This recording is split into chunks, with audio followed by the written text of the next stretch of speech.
Around the world, people have IELTS That's cool. schools where they just do test after test. They're not teaching them anything. They're just paying money to do mock tests. It's called making money overseas. So if you're properly trained and you care about your students, but if you're just wanting just money, well then join those other companies where they just do the test and not really care about whether or not that student is going to get their score. You've got to be a very holistic kind of teacher, I think, when it comes to IELTS, because it incorporates general English as well as the skills that you need to answer those questions, specific kind of questions for IELTS.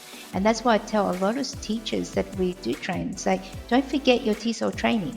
Just because we're doing IELTS doesn't mean that you just throw that away. You're still a teacher at the end of the day. But what you're doing is focusing on skills students need for an IELTS exam. Whereas in general English, you can talk for a few seconds and it's okay. But when it comes to IELTS, you've got to speak for about 1 to 2 minutes. You've got to be Yes. able to extend that. So the differences between general English and IELTS are also very important to note. And teachers who are Definitely. trained for IELTS know those differences as well.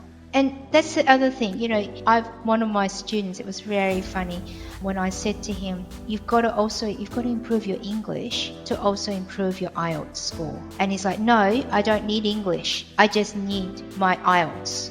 All right. You cannot separate the two. But this guy, he says, no, I don't need to improve my English. I just need to improve my IELTS score. Okay, so, and this is where the importance, the thinking, I think your whole focus, even as a teacher, it's a holistic view. You're teaching English, but in the framework for IELTS.